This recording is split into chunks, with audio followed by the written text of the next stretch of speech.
Welcome to the Politics People. We're joined today by a journalist, commentator, activist. He's the former editor-in-chief of Breitbart News London and was an advisor to Nigel Farage, with whom he visited Donald Trump just days after his election as president. He's actually in the gold door photo. He's the co-host with Steve Bannon of one of the biggest podcasts in the world, War Room Pandemic. I'm talking today to Raheem Kassam. Thank you so much for doing this. Yeah, absolutely. My pleasure. And for the benefit of your podcast audience, I shall let them know that I was both late to the recording of this and had to reschedule several times. So I am indeed a really naughty boy. Yeah, listen, I would never have divulged that at all. But yeah, so the conceit of the podcast really is that the influencers in the last, say, decade, since social media has really kind of come into its own, have become more influential than like elected politicians. Are you conscious of the influence that you've had on politics? I'm conscious that I haven't had as much as I've wanted over the last at least half a decade, but certainly conscious of a kind of a living legacy of different news organizations sprouting up, and I just get so many messages from people saying, you and what you did with Breitbart London is why I've started my blog and why I've started my website, and we're now getting that with people on the podcast as well. So that's nice to hear, especially from people who think the same as me. In terms of, I can never decide for myself whether I'm sort of the Svengali figure behind the Nigel Farages of the world, or whether I'm just a loyal servant. But I'm sure at some point I'll be asked to take up the mantle full pelt. Yeah, I mean, well, like the eminence gris, isn't it? The kind of the power behind the throne, do you mean? I mean, obviously I would say that. Yeah, no, exactly. But I just think that it seems, I don't know if you agree, but politics has gone through the same shakedown because of technology that entertainment's gone through. Whereas now entertainment is grassroots and linear, whereas it used to be a vertical skew. Right. The whole culture of show business has been that you have to impress this person and pitch. I've just got off a phone now. Somebody wanted to put 30,000 of their own money into a pilot they want to pitch to someone. I was going, to who? There's nobody left to pitch to anymore. It's just like, just make the thing. But anyway, politics has gone a similar way, that it is the grassroots now because of the technology that they've been afforded the same kind of access and leverage in those kind of power. There's been a huge power shift basically as a result of it. And I just see you. It's like 12 monkeys or something. Every photograph you see of significant political events in the last 10 years, it's like your little face is in there. There are some that haven't even come out yet, which I've been sort of waiting to see if they ever came out. There was an event, I can't even remember where it was, if it was in Brussels, I think it may have been in Nice, but there's an event where I'm sitting right behind Marine Le Pen as she's about to give a big speech. And I sort of spotted myself on Getty Images in this thing, and I just thought, it's funny how nobody has yet managed to piece that together. But there you go, I've just given somebody a tip. You've been significant now since your early 20s. All right, but you've been playing at the highest level. But you started in the traditional Conservative Party. Yeah. Just started as a conservative future activist. After I went to university, I didn't really want to get involved in politics while I was at university. But after university, just went and saw my then local MP, Sir John Randall now, I think. And, he just took me out campaigning with him. And I met some of the young Conservative figures there. And they said to me, would you like to join Conservative Future? I said, what the bloody hell is that? They took me to one of their meetings, took me up to the Henley by-election. I think that was 2009. So not all that long ago, really. It's been a journey since, yeah. You've got all the credentials that the Cameron Conservatives would have definitely wanted, and moving into Boris, actually Theresa May. You're brought up Muslim, Tanzanian family, Indian Tanzanian. If you'd have been a cynic, you could have stayed right in there and you'd probably be in cabinet by now with your credentials. Yeah, some of my friends are in cabinet, actually. Well, this is my point. It's like, what was the catalyst to get you to actually go, off the range, basically, go off piste. It was the coalition agreement in 2010.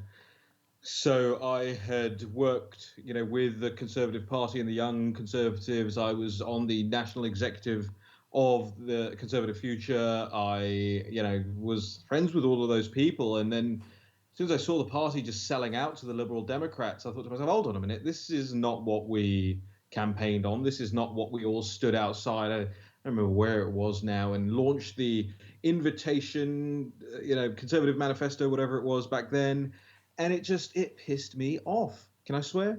Oh yeah. Um, and it pissed me off. And hanging around Westminster as a young activist who wants to become involved in politics, you bump into all these figures. And one of the figures I just kept bumping into at the pub was Nigel Farage. And Nigel Farage at the time wasn't a particularly big deal. He was standing outside the pub by himself. Sometimes waiting on people, or just in for a quick pint between meetings or whatever, standing outside smoking a cigarette. And I remember one time, it was so Joanne Hilditch was a BBC producer, and she had a birthday party at a fancy restaurant called the Roo on Parliament Square. And I was there, and I went downstairs to smoke a cigarette, and Nigel was standing outside.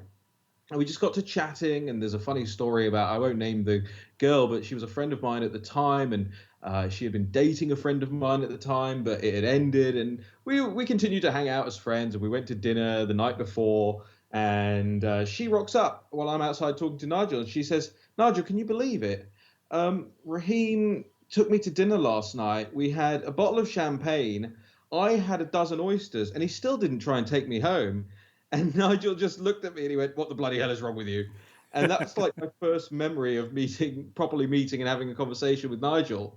Um, and if there's anything else, I think it was the broader betrayal of the Conservative base as it pertained to same-sex marriage. The Conservative Party had flexed its muscles for so very long on that issue, and then had abandoned their base. And if you talk to the local branches and the constituency association chairman and all of that, they were apoplectic about it. And I felt it incumbent upon myself to make somewhat of a protest, and I haven't stopped protesting since. Um, yeah, I think that was it for me. I don't necessarily even view it as that. So look, they offered that to me, what you talked about. I Mm. was in an article called I don't know, it was Cameron's Tories or something in the Evening Standard, and they did a big feature piece and took fancy pictures. It was at the Tory conference, a bunch of us, and as I say, some of them are members of Parliament and in cabinet now, and I still keep in touch with them. But they actually offered that to me. They said, look, a couple of years you'll be in Parliament, and I'm sure other things would have come since. And I don't regret for a second not doing any of it. I look at the state of the Conservative Party. I look at the state of politics in the Western world writ large, but particularly in Britain. And I can't imagine how much I would have had to, on repeat, sell my soul and sell out the issues I care about if I wanted to go that route. And I'm just so glad. And by the way, it doesn't pay enough for me. Well, no, you're a man of luxurious taste. But are there friends that you had at that time that are as committed, if you like, to your view of conservatism, but perhaps weren't brave enough to make that leap? Are there people that you've left behind in the matrix? Oh, certainly. I mean, as I say, some of them are pretty powerful people now in political terms. Certainly, and they have their gripes with me when we're having private conversations about all of it. They look, and I don't even mean to say that they're necessarily selling out, but they certainly would have to have a penchant for compromise far more than I do. Any of my friends, my girlfriend, my family will tell you if Raheem's not good at one thing, it's compromise. And I just couldn't do it. So yes. There are also other people who have the same convictions as me, who didn't leave the Conservative Party and who said to me, look, it's the high ground of conservative politics. We shouldn't be leaving it. We should be taking it back. And they are still fighting that battle to this day. And, all credit to them if they think it's possible. I just happen to think that Britain would be better off without those two parties, Labour and Conservative.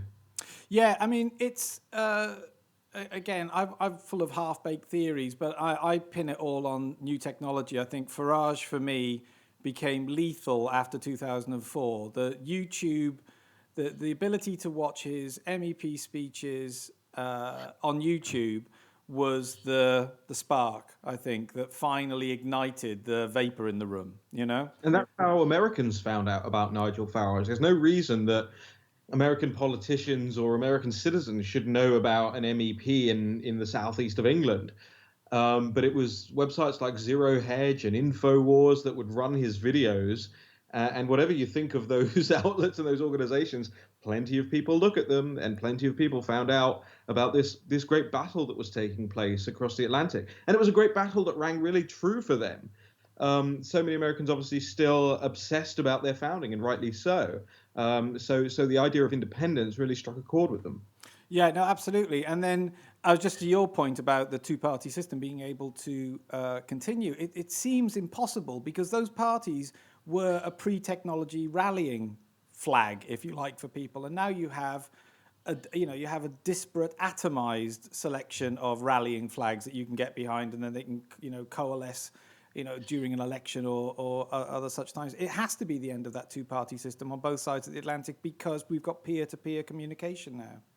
Yeah, I think what will happen first is that people, and I think this is happening more in the United States already, but it will come to Britain as well in very short order, as people will realize that they should not be giving money to the Central Republican Party, to the Central Conservative Party, but if they like a Tory MP in particular, to help that one in particular and donate to their campaign in particular, rather than going through the central thing. I mean, when Winston Churchill was in charge of the Conservative Party, they had millions of members up and down the country, and now that's been reduced to, I think it's less than 100,000 now. It must be significantly less than 100,000, because that's the number that they were throwing around 5 years ago.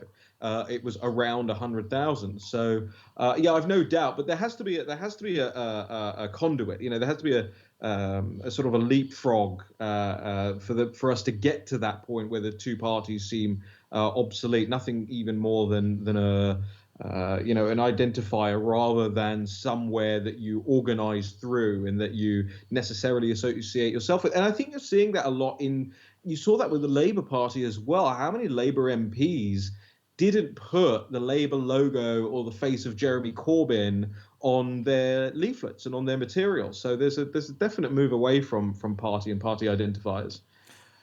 I totally agree. I mean, I half agree. I'm not sure that there will be any final conduit. I think we're already past the point of the conduit. It is now, it's a bit like that radioactivity, just the half-life and the half-life and the half-life. I think it's just slowly winnowing away, I think is the word.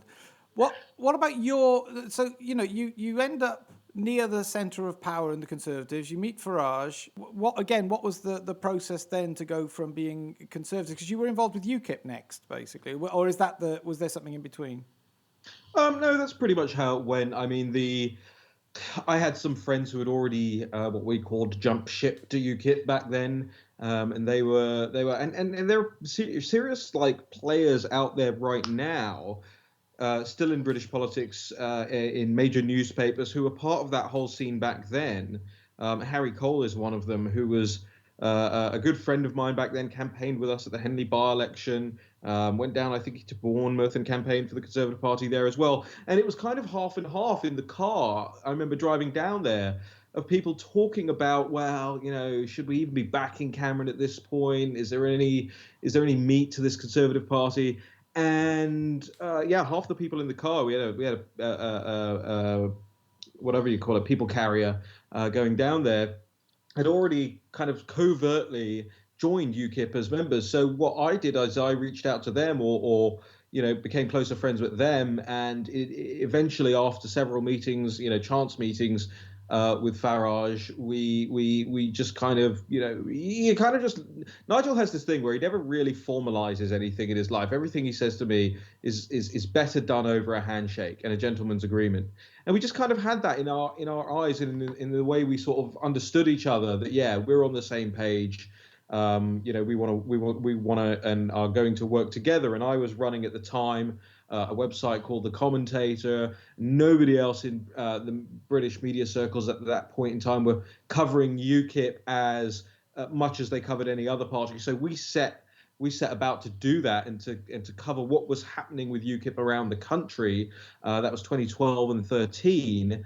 And after I left that project, and it was a bad leaving, but after I left that project, um, I set up my own blog that was noticed by the Breitbart guys over in the US. They approached me to set up Breitbart London, and then after Breitbart London became a success, the UKIP guys reached back out to me and said, "Well, we've got an election coming up, and Nigel really needs somebody who can help him with speeches and political news, brief him in the mornings. Somebody who wakes up before 7 a.m. and because Nigel's an early riser and can go through the papers every day with him, and basically an aide de camp or a chief of staff type figure." And Nigel just said, "Well, look, I don't know you that well, so I don't want to give you the title chief of staff. So you could be senior advisor." I said, "Fine, I'll take it." And that was that. And that was the formal start of my work with UKIP. But as I said, I'd been covering them for so long that it was so obvious to me where they needed to go, what their messaging needed to look like, where Nigel was pushing on open doors, but where he could perhaps push on others. And I used to help draft his op-eds. And Nigel says to me, and he still says to me to this day, he said, Raheem, nobody that I've ever employed managed to get my voice down that quickly and that well and just continue to really channel him. I am somewhat of a chameleon in the sense that I find it really easy to put myself in other people's shoes. Right. Emotional intelligence is very important to me and very important to the work I do. And it's very important. It's the thing that the political establishment forgets is that other people have lives and jobs and kids and feelings and I always just put myself in other people's shoes. And when I put myself in Nigel's shoes, it was just a partnership that really worked. Well, you see, now you answer the question I started with. It's like, what influence have you had on politics? It's that because, look, UKIP changed the world, and you were there clarifying, if you like, crystallizing the message, perhaps presenting it in a more palatable way and in a more targeted way, perhaps. Yeah, and I just, there were so many opportunities that UKIP was missing when I joined. They had this excellent database of supporters and people that had signed up to their petitions and things, but they weren't regularly emailing them and asking them for donations or to join the party or anything like that. So I set up a mechanism whereby they would get an email about every 2 or 3 days from somebody senior in the party. We would geo-target or issue target certain voters and just say, hey, look, if you believe like we do this, and it raised them so much money that it became a game changer in the election. Because prior to that, UKIP had been pretty dependent on big sum donations from Eurosceptic donors. So we broadened the base of, and that's just one example of the things that I saw, and I just thought, wow, we're really not taking enough advantage of a situation here. And it's kind of significant to me. As I said, without those changes, we might not have got this whole thing over the line. It's the being able to nail 2016. It took that final push. I mean, we're talking about, was it 2%, 3%? So it was 4% actually, isn't it? 48.52, isn't it? And so, Yeah. that's the impact you had. But being able to see those kind of, I suppose, look, it's a long-winded way of saying what was going on in UKIP that ended up with Nigel Farage completely forming a different type of political party with the Brexit Party. I don't think you were involved with them so much, were you? But within UKIP, there was some sort of original foundation of it that made it very difficult. It seemed to tie Nigel Farage's hands in the actual articles of incorporation, practically. He had to deal with an executive committee or something. Can you elaborate on that at all, or am I just waffling? It's a niche issue. I mean, basically, it was the way that the party was run, and all parties have these kind of founding documents that are supposed to limit the leader's power. It can't be absolute power. But what had happened was we had particularly bad National Executive Committee members. I don't mean bad as in bad people, but just Right. not particularly effective people. Yeah, Nigel would often describe them as people who brought a box of sandwiches to a 4-hour meeting at UKIP headquarters, and they were more concerned with what they were having for lunch than the issues that were on the table in terms of how the party was run. But there is a I think, and I'll let him forgive me for saying this when he hears this, but I think there was part of Nigel as well that was um, he wasn't particularly interested in the detail of that. He thought that the party chairman should be running the party on a day-to-day basis, which is true, but also that he should kind of get his way all the time. And I was like, well, you can't really have things both ways in that sense. There had to be some level of compromises.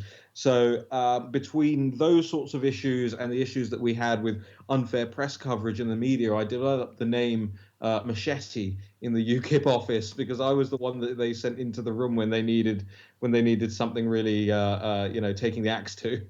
Did you know it was going to work? I mean, you must have when you put those little changes in place, the administrative changes, the kind of the presentation changes, and got that kind of immediate feedback from the grassroots. Did you then know that the way this stuff is being presented or reported wasn't accurate, and that this was ultimately going to work?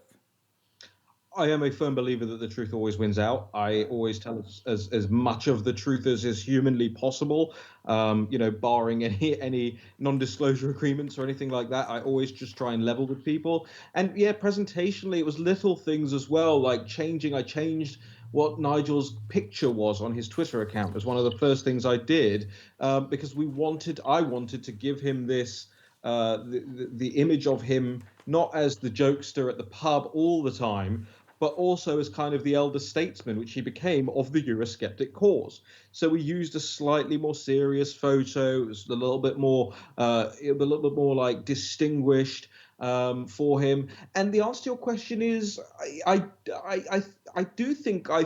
Look, have I always thought everything would work? No, there's lots of things that are experimental, but I do think the basics. I had used those basics in terms of building marketing around all these different websites I had built and all these different brands I'd built. I had my own social media pages that were very successful. So yes, I did think those administrative changes, those digital media and marketing changes would work.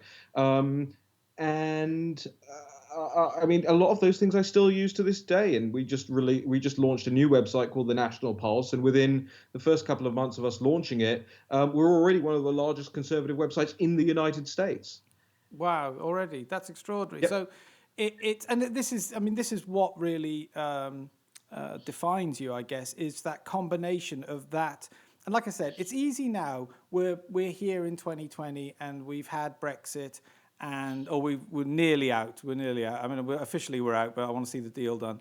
But we've had Brexit, we've had Trump, but you were doing this, and you were pulling these levers and making these qualitative judgments in pretty much a no man's land at the time. You know, the official story was that nothing like this was going to happen, and it was fringe and et cetera, et cetera. The fact that Yeah. you were making these decisions on the fly after having given up pretty much a golden opportunity to be at the centre of power in what was then deemed to be like the 1,000-year conservative Reich. I still think it's an extraordinary. This is why I've been bugging you for an interview, because you actually you were using taste and judgment at the time to kind of go like, actually no, I think there's something else happening here. Yeah, you're making me sort of get all nostalgic about Good. some of the. I don't tend to think about them that much because for us, I mean, it's always a case of moving forward. That's what the left does, and so I hate to sort of get bogged down in history. You know, that'll be for my autobiography one day. But like now, the situation now out there in the world. I, I was on a panel last year with a very nice person from the Heritage Foundation. I would call him a friend. I'm not sure he would call me that after this panel, but he said something to the effect of Margaret Thatcher defeated socialism. And when it was my turn to speak, I said, "You're barking mad. Look around us. We've got socialism everywhere. Margaret Thatcher didn't defeat socialism. She deferred socialism in her lifetime. The Conservative Party and the Conservative Party base then played off that and claimed that socialism had been defeated, all the while selling out consistently to socialism. So I never, with all the Black Lives Matter things that are going on right now and the cultural Marxism and all of it, I rarely ever stop to think about all those weird things that we did and all the word on the fly, the phrase on the fly that you just used is perhaps one of the most perfect ways to describe it, because we were taking decisions that would impact, global geopolitics from a pub in Ramsgate or an apartment that we rented in Ramsgate that had nothing but two beds in it and a couple of lobsters that Nigel had brought in a cooler bag. True story. But we never thought of it like that at the time. It was just like, what's the right thing to do and what's the way to win? Well, this is it. Look, the conservative, and I'd sort of label myself on the conservative side of everything, is that you've got to ultimately be working towards individual freedom for people. But one of the paradoxes of that whole period with Thatcher and Reagan is that if we'd have still had the Soviet Union, this argument would be a lot easier. People live in that kind of security that, as you say, we defeated socialism. We go, no, it's just like now it is atomized. Now it's like spores. Basically, what you've done is broken the nest and it's spread out all over the world, or its potential has, Well, the only evidence you need for that is to look at the way the British government handled the pandemic. You had we had a global pandemic started by the Chinese Communist Party, whether it was because of something that was going on in a lab or whether it was just pure negligence in them letting people fly around the world and spread this thing if it occurred naturally. But it was the Chinese Communist Party that did that. And what did the British government do at the time? Did they bother to focus in on any of that? No. Their strapline was just save the NHS. No, the NHS is supposed to save us, right? We are not there to service a public sector bureaucracy. The public sector bureaucracy is supposed to service us, and that just tells you everything about the state of the way the British Conservative Party think about things. And so, like I said, you're in the midst of it, and then you start doing this.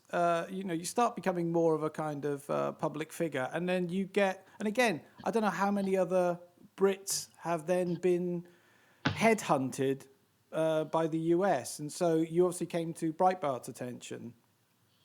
Yeah, that's right. I was. It was actually. I was sitting in my friend Richard Jackson's house.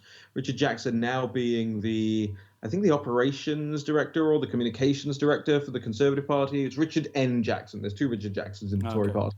So I was sitting in his house and my phone rang, and down the other end of the phone boomed this voice I'd never heard. It goes, "Hello, my name's Stephen K. Bannon. You've never heard of me, but I'm the executive chairman of the Breitbart News Network."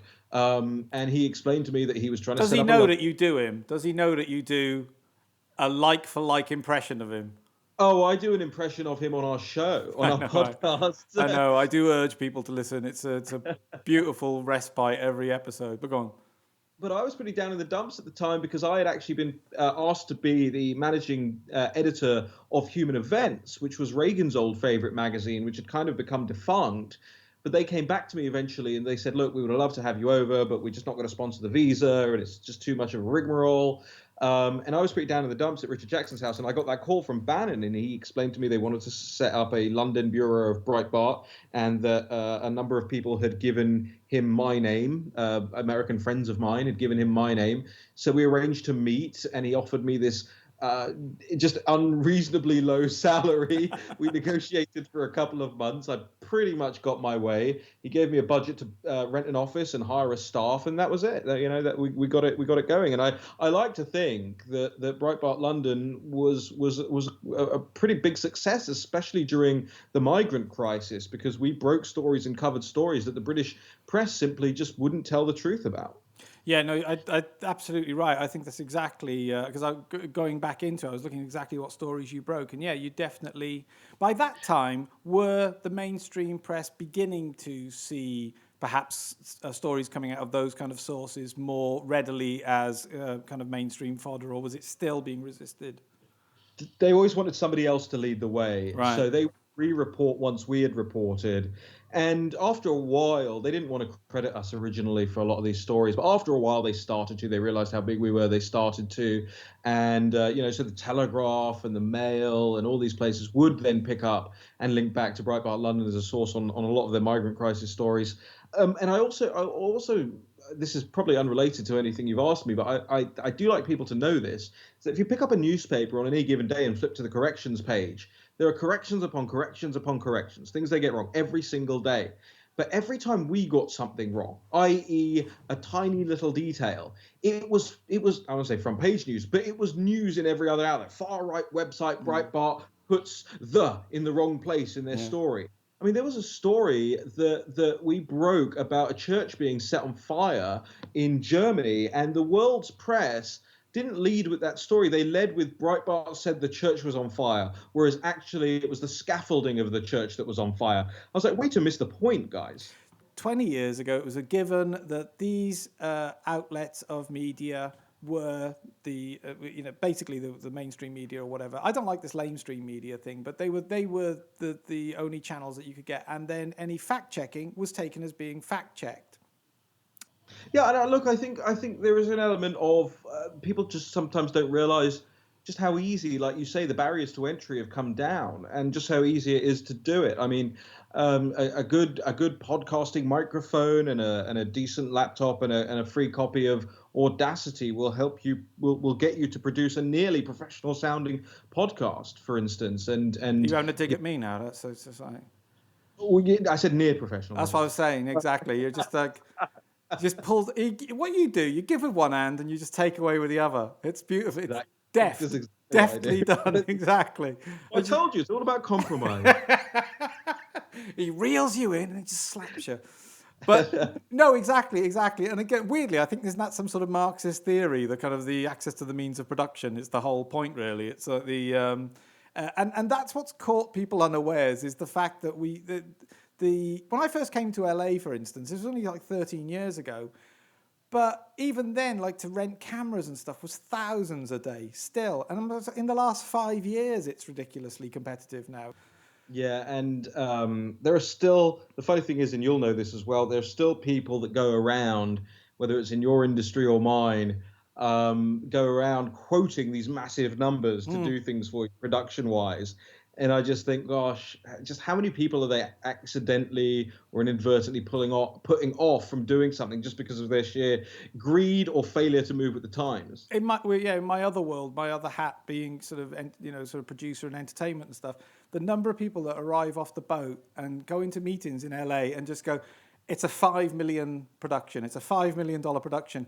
And I'm usually hired by companies to stand there and go, for what? What are we actually spending this money on? It's like, okay, well, that's that. Okay, we'll talk about $40,000. It's crazy, but people have, but that is the culture we live in. Thankfully, it's changing, and the more people kind of get on Facebook and Instagram and whatever, they're starting to understand that, my kids watch 5 million subscriber YouTube channels, and it's two kids in their bedroom reenacting pop videos, for instance, and it's just like, oh, that's TV. And they do it far better than I would actually. Totally. So, I'm behind the curve now. Totally. That's the gratifying thing to see. I jumped out of the comedy industry. Well, it's not about me anyway. But the point is, I was really disenchanted with the whole thing because I used to be really good at spotting talent and creating careers and stuff. And then the penny dropped that I'm not creating talent at all. All I had to do as a comedy manager, say, was impress 5 or 6 people that ran departments of the BBC. I didn't actually, the audience was irrelevant. And that's the culture of the media writ large, worse in Britain because it's this subsidised entity. And it's like now everybody can go and compete. And so you've got kids doing better viewing figures than BBC One. It's hilarious. What was that show about the BBC, by the BBC? Oh, They did. W1A or something, isn't it? Was it called something? Yeah, did you watch that? Did that resonate with you? It's entirely like that. It's entirely, and Ricky Gervais is obviously the successful version of all of us, and he was very kind of open when The Office did well. People were saying like, where did you get the inspiration for that sort of dead time in the office? He's going, have you walked around the BBC? It's just like you're walking around going, what does he do? What's that person do? No, but anyway, sorry. So we'll totally digress. What's the next battle then, in your opinion? What's the next one on the horizon? Is it Trump re-election? Oh, look, I think more. I guess I go back and forth on this, but more to the point is, is the political right across the Western world going to keep the lessons or heed the lessons that we've tried to teach them over the last 5-10 years, or are they just going to revert to type? Is a post-Trump Republican Party going to have Nikki Haley at its helm or Marco Rubio or something like that? So I think that is almost more pressing a concern for me than the election this time around. There are a lot of people paid a lot of money to study this stuff and to understand it better than I do. I never sit around and or with a whiteboard and just be like, oh, and this will funnel into this, and then we'll tell these likes to go over here, and then we'll send an email out to that person. And maybe, I don't know, maybe if I did, it would be even more successful. But it's again that phrase you used, right? It's just on the fly. Well, it's interesting you say that, and I've got to say that does come across because you do War Room Pandemic now, but that started out just last year as War Room Impeachment, didn't it? It's Okay. you are being that kind of fluid and versatile. In politics, you absolutely have to, because the left is changing the goalpost, moving the goalpost so much that you have to be flight of foot to keep up. And same with the media. You talked about the fact checkers, for instance. The fact checkers are constantly shifting alongside the social media companies themselves, the rules of which we all understood and the rules by which we play. So you've got to operate on the basis that at any given day, I could lose my 250,000 followers on Twitter. What am I going to do then? How am I going to get my articles out? How am I going to reach people? And you've got to be just completely, unfortunately, and it is unfortunate sometimes that we have to do it this way, is reactive to these things. No, absolutely. I mean, well, they are still a huge and formidable opposition, the establishment, and it's understandable that one is reactive because, I mean, the greatest sign so far of some kind of conservative revival is Trump in office, but Trump in office, he's still, even his own party is actively working against him. It's you're always the underdog. And he's still endorsing bad candidates half the time. Right. Established candidates. But is that because he has to give in to political expedience at some point and can't just he has to decide which hill he dies on, I guess? Well, he's not an ideologue and he's not an autocrat. So I think, compromise, he comes from the business world. Compromise actually fairly naturally to him. That's interesting you say that. Do you think, because you were there, you are in the gold door photo, but he isn't an ideologue. You're absolutely right. But do you think he became one because he was shocked after about 4 months of just resistance from everybody? He seemed to become more of an ideologue after gaining office because of the way he was being talked about and treated. I think what he did was he developed a serious respect for the right-wing ideologues, the Rush Limbaughs and the Pat Buchanans and the Steve Bannons that had been banging on about this stuff, and the Tea Party movement banging on about this stuff for so long. But again, I don't think in answer to your question, no, I don't think he became one, and I don't think he would describe himself as one either. And I think the way he governs, the way he compromises, I mean, even with something like DACA, which deferred action on childhood arrival migrants, that I firmly disagree with him on in terms of compromising around that situation. That's one of the major issues for his base, and yet he is offering and willing to compromise with the Democrats on it. I know, it's so interesting. It's interesting seeing how the sausages are made, actually, because it's you kind of, I'm a forever Trumper, but it is interesting to see that sometimes it feels like he feels he has to behave like a traditional politician. I don't believe he does, personally. I think he also has a sense of fairness that a lot of people don't think he has. I mean, I can tell you about that meeting we had with him the day after the election, or 2 days after the election, and we went up to his apartment and we sat down. It was at first Nigel and I, and then we were joined by Aaron Banks and Andy Wigmore and Jerry Gunster. But we sat down, and the first question he asked us, he said, Nigel, I love you. I follow everything you do. I'm such a great fan, etc. He sounded like you, basically. Bless you. And then his first question to us was, so, is this a big deal? And we were just sort of like, well, what a big deal? And he went, the election. And we just went, yes, Mr. President-elect, it is a big deal. And he sort of just sat back, he had an open neck shirt on, he sat back and just went, okay, all right. There's almost this humility about him, and I think just he's got this fairness thing in mind, and I think he sees people mistreated or let down by the institutions that they had invested, in for their whole lives, and he wants to do something about it. Well, I think when you're describing yourself, and again, I'm putting words in your mouth, but you were, I think, I'm paraphrasing, that you were saying that you have empathy for people. You put yourself in other people's shoes. That's what comes across with me with him, is that he does seem to be able to empathize with people without changing himself. You know, the way he talked to black audiences was exactly, he remained Trump, but hit the Yep. nail on the head with them. You know, that's how it Yep. seems to What do me. you got to lose? What do you have to lose? Absolutely, and that, you know, that's a groundbreaking. Not just the content of the speech, but everybody else. I mean, I have hot sauce in my handbag, or I've got a southern drawl all of a sudden, and he's just there, absolutely recognizably Or, Trump. or, You know? or the worst iteration of it to date is, you know, if you vote, if you're not voting for Joe Biden, you ain't black. Oh, it's extraordinary, isn't it? It's extraordinary. It's so 90s, that, isn't it? But it's so 20th century. But I'm going to let you get back to actually running the world. I'll just have a couple of quick ones to end on. But didn't you run for leadership of UKIP at one point? A little bit, in a sense. I was actually on back in London, you know, effectively on vacation from work. Came home to see my It's family, a and holiday. It's a holiday. You were on holiday. sure, sure. Well, I'm going to tweet this out, and it's going to get a lot more American listeners. Yeah, no, So fair enough. hate That's to why see you're you. Yeah, exactly. um, empathy, man. Um, and you know, the election process was happening, and I thought, well, I can't let Paul Nuttall just get crowned as the new leader because he wasn't that firm in his ideas himself. He also didn't have a any point plan, so we put together a 10-point plan of where we were going to take UKIP and take its membership and how we're going to grow the party and fight on the issues.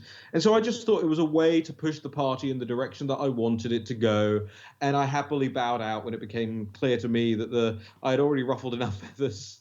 So was that? So I suppose I'm only just queuing up then, just for the future. Was that the taste of elected politics? Was that enough? Because it's not as if you need it actually from your power base. But would you ever consider now in future running for any kind of office again? I think I might consider it. Yeah. Look, for me at the time, running in that election was going to take 10 to 15,000 pounds just to travel up and down the country and get on all the ballots and so on Right. and so forth. And I didn't have that money. I mean, I didn't barely had a penny to my name at the time. And so for me now, I would want to be in a much more firmer financial position before running for office because it takes so much. And because I don't really want to be in hock to any donors who come to us and say, oh, you know, my support for you is conditional on backing this bill or whatever. I just never want to be in that situation. If I win the lottery, I'll run. Okay. Well, that's a twofer. Somebody can work out the probabilities of that. That's fantastic. Raheem Kassam, you're an absolute genius. You're a legend. Thank you so much for doing this today. And you're Wait, forgiven wait, all sorts of. but wait, Go on. wait. I thought there was going to be a hard question here. There's got to be a hard question here. You just make them look easy. They were No. all really difficult. No, you say that. You say that. I swear to God, I'll tell you after we finish. But I had one person just like hang up after the first question, which was, have you had an effect on politics? I swear. So, no, you just make, you glide. The thing they say about you, Raheem Kassam, is that you're like the swan of politics. You're elegantly gliding over the top with little feet going like clappers underneath. So, no, it's thank you for reducing my All right. questions to the shrapnel that they are. But no, you did great. Thank you so much. Thank you, Paul.